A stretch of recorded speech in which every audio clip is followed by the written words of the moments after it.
Hello and welcome. This is Mr. Page. Today I'm going to talk to you about blood types and how to do genetic crosses with blood types. It's a little bit different in that it is going to have a codominant aspect to it, but it's also going to have a normal, simple dominance aspect to it as well. And so first we're going to start off with the codominance portion, and then we'll kind of blend into the simple dominance with the codominance, which is called multiple allele dominance. Okay? So here we go. It says now for a twist. In humans, type A, which is denoted with a capital letter I with a superscript A, blood, and type B blood are codominant, meaning, as you just learned, that they're both dominant. They're cooperative with each other. And so what we're going to do is we're going to cross a homozygous type A person with a homozygous type B person. So the genotype for the type A person, if they're homozygous, so it means they have two of the same allele, they would be capital I superscript A, capital I superscript A. And the type B person would be the same thing, but with the B allele. Now, the law of segregation of alleles say that these alleles will segregate, and what we're going to end up having is an individual that's going to be like this. This is the female, let's say, and the male. Maybe it's the B individual, and he will be like this. And so what we're going to end up with is individual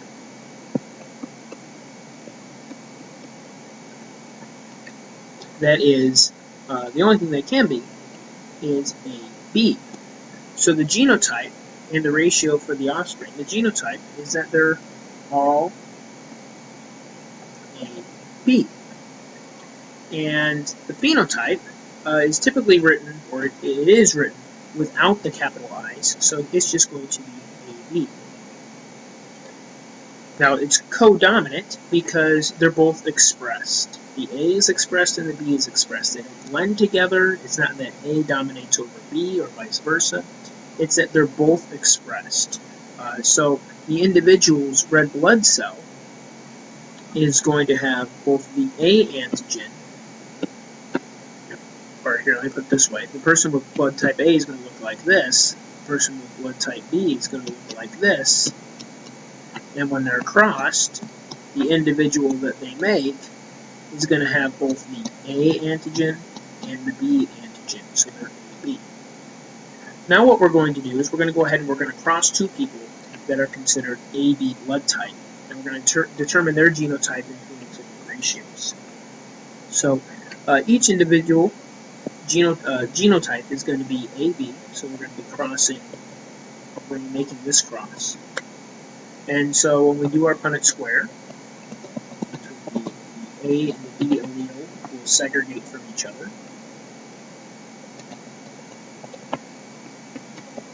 And when we fill in our boxes, you're going to notice we're going to get some individuals who are AB, a couple of them, 50% of them, and 25% of the individuals are going to be blood type A, and 25% of the individuals are going to be blood type B. So the genotype is going to be 1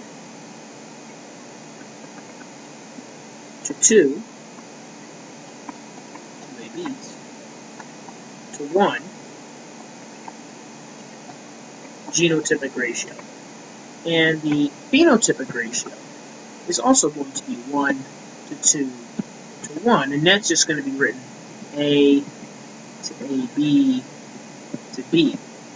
When you think of the phenotypic ratios for these, think of how that red blood cell would look if you were to zoom in on it. You would see the A allele for the person with blood type A. You would see the A and the B allele for the person who's AB.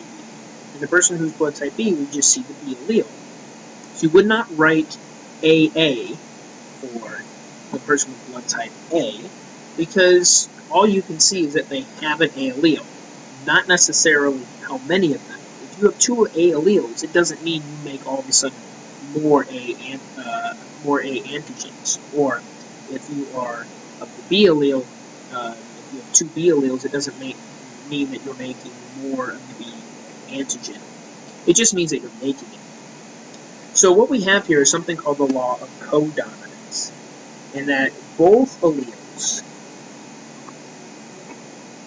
are dominant.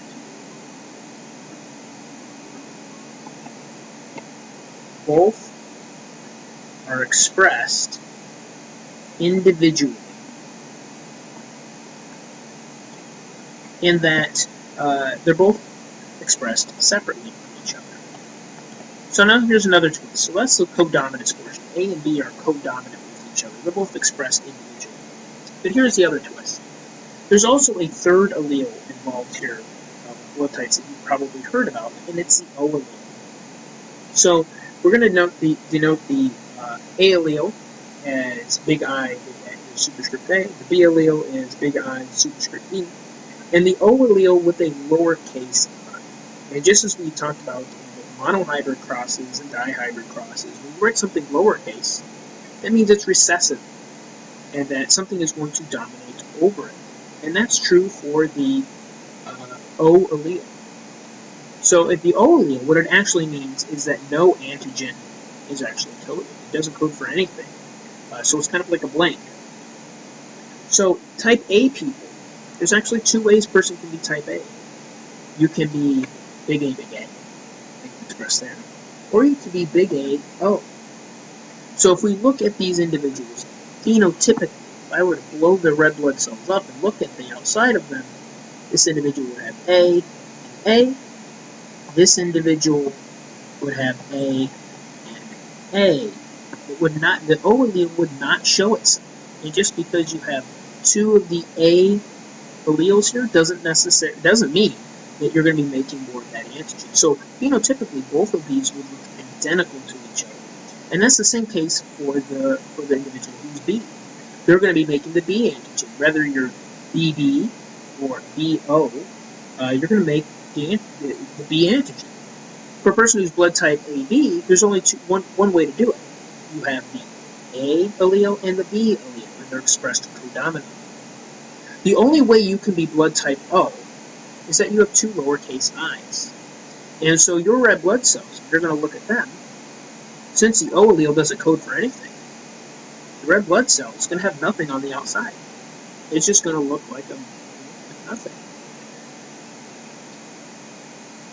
So go on to the next page here, and we are going to do a cross. This time we got to look carefully at this question. You remember on the last question it said we had a homozygous A person with a homozygous B person crossed. Here it says it is a heterozygous A person and a heterozygous B individual, and we're making that cross. So when individuals are heterozygous in blood type problems, what it means is they have an O allele, but that O allele can't be necessarily, remember, seen because it is a recessive allele. So a type A person who's heterozygous is going to be big I A and a little I. The type B person is going to be big I superscript B with a little I. Now when we make this cross, what you're going to have is something a little bit different than what we saw before when they were homozygous. We're still going to be making individuals who are, we're still going to have some individuals who are AB. But in this case, if you notice, we're going to get a smattering of various genotypes. In fact, it's 25% AB, so it's 1 big I A, big I B, to 1 big I B Y, to 1 big I A Y, to 1 Y to Y. It would be the genotypic ratio. Phenotypically, what you would have is you have one individual who's AB, one individual who is B, one individual who is A, and one individual who is O. So it is a pure split, 25% for each. So what occurs with traits with multiple alleles? A variety of things.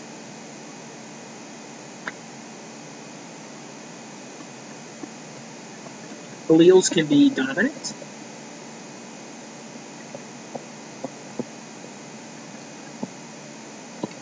over each other,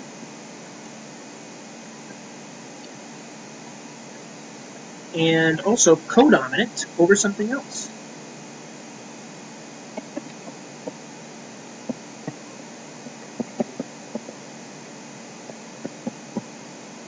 So a variety of things can occur in that situation. Now, you probably have also heard individuals being positive or negative in their blood type. So that's determined by a protein called the RH protein, which is from the rhesus monkeys where it was discovered. And so you're either Rh positive or you're Rh negative. Now with this, the Rh plus, which is denoted by a big R, is dominant over the Rh negative, which is denoted by a little r. So here it says a man who is AB negative marries a woman who is O positive, and her father was A negative. Determine the phenotypic and expectations of these children.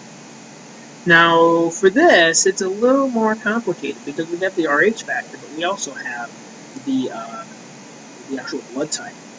So the man is AB, so we know he is this genotype. And he's also negative. So the negative refers to the Rh factor. And since the positive dominates over the negative, meaning that if you're positive, you're big R, big R, big R, little r. If you're negative, you're little r, little r.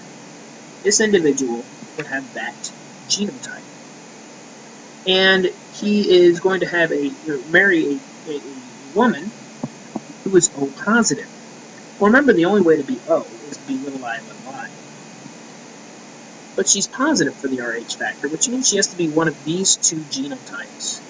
So the only way to nail down which genotype she actually is to look at her father. Now notice her father is a negative, meaning her father was little r, meaning her father had to give her a little r. And since she is positive, she has to have a big R there. Now this should look familiar. This should look like a dihybrid cross.